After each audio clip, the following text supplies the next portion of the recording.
It was 2:47 a.m. Rain tapped against the windows of a small apartment in downtown Chicago.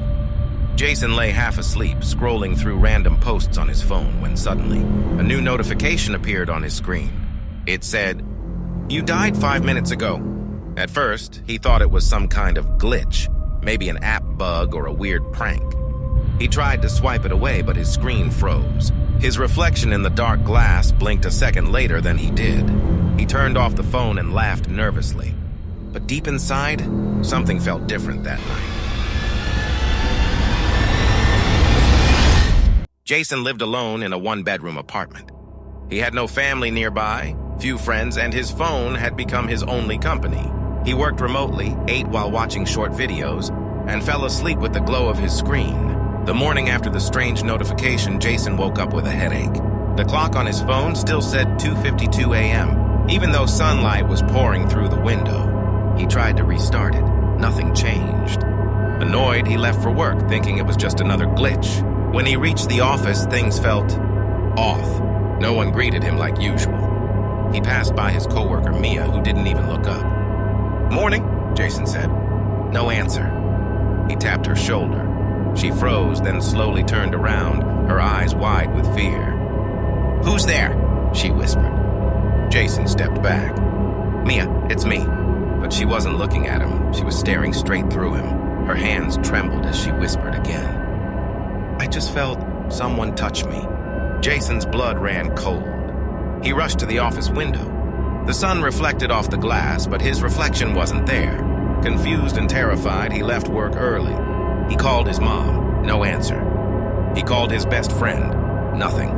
He sent messages, emails, voice notes. No one replied. When he opened his front camera, the image flickered. He wasn't in the frame, but behind him, in the reflection, stood someone who looked exactly like him, staring quietly. Jason threw the phone on his bed and backed away. His chest tightened. "This can't be real," he muttered. He opened his laptop to search for the app or anything related to the strange message. The Wi-Fi wouldn't connect. On the top corner of the screen, the date was frozen at Tuesday, 2:47 a.m. He restarted it, but instead of rebooting, the laptop displayed a blank screen with one line. "We've been trying to reach you." Jason jumped up and unplugged everything. He looked around and the apartment felt darker, the air heavier. When he checked the mirror near his door, his reflection smiled.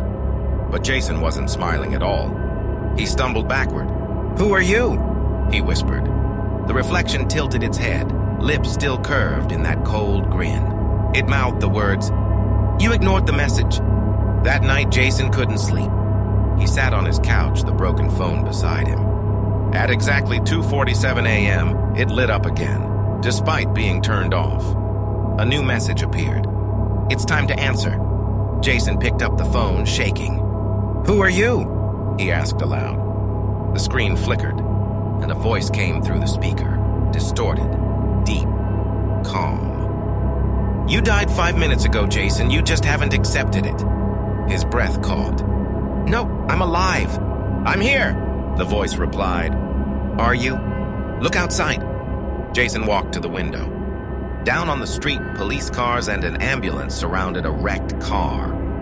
He squinted and saw himself lying on a stretcher covered in blood. The world started spinning. His hands turned cold. He backed away, whispering, "No, that's not me." But when he looked around, the apartment began to fade, turning gray and colorless. His reflection appeared again. Everywhere in the windows, the phone screen, the TV. Each one smiled and said together, "Now you understand." Jason tried to run for the door, but it wouldn't open.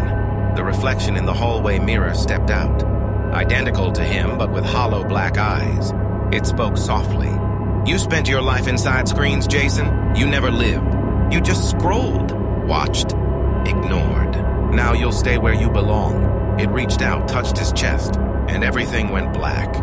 Moments later, the phone on the couch lit up again. The lock screen glowed. New device connected, Jason's iPhone. And behind the glass, Jason's face appeared, motionless, smiling forever. We live so much of our lives through screens, phones, messages, and fake online worlds that sometimes we forget what's real and what truly matters. This story reminds us, If you ignore real life long enough, one day it might stop noticing you too.